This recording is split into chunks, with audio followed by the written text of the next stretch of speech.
There is a trick being used on you every single day. Not by strangers, not by companies, but by people just like you. And here's the strange part. Most of the time, they don't even know they're doing it.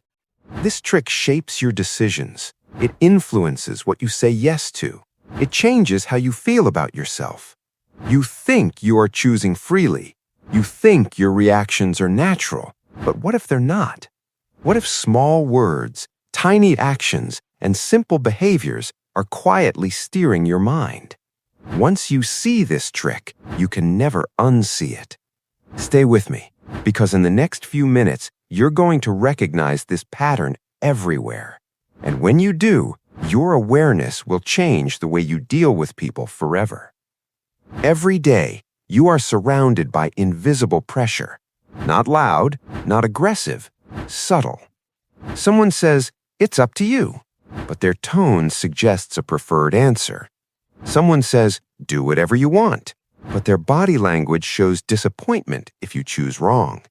This happens at school, at work, with friends, with family, even online.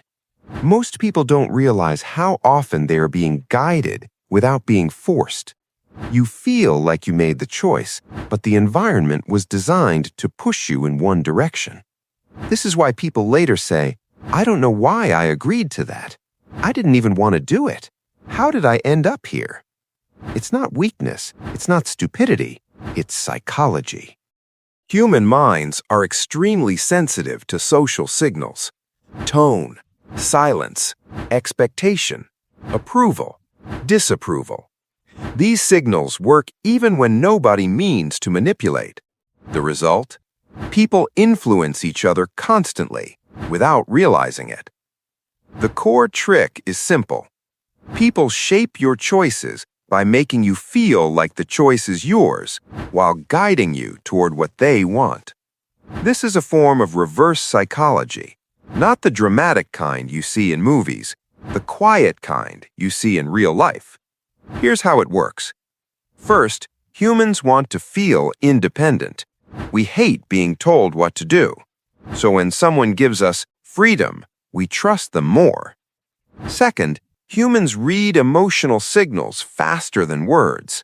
A sigh, a pause, a raised eyebrow, a forced smile.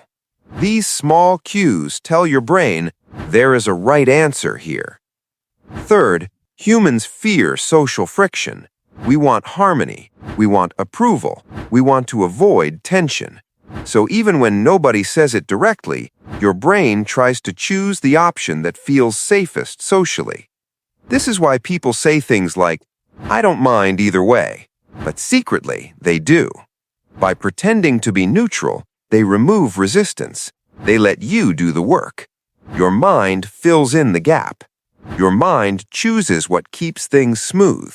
This is powerful because it feels like your idea. That's the trick. When something feels like your idea, you defend it. You commit to it. You take responsibility for it, even if it wasn't fully yours.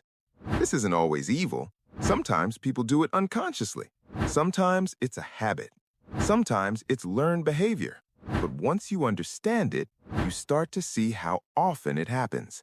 And more importantly, you start to protect your own choices. Let's make this real. A friend says, "You can pick the topic. I don't care." But when you mention one idea, they go quiet. They hesitate. They look unsure. When you mention another idea, they suddenly become more energetic. They agree faster. Without noticing, you switch to the second idea.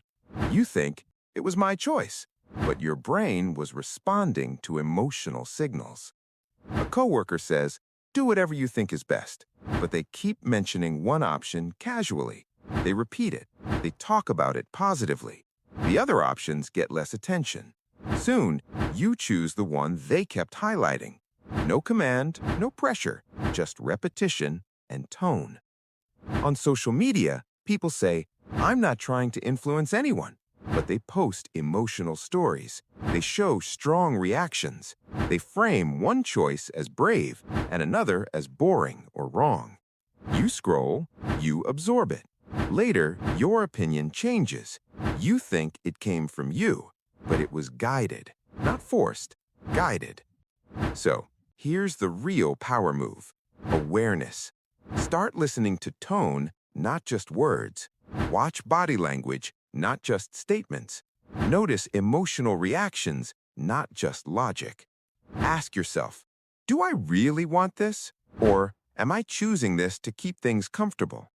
The trick people use without knowing it only works when you are unaware. Once you see it, you get your choice back. Because the most powerful decision is the one you make consciously, not the one you're gently pushed into.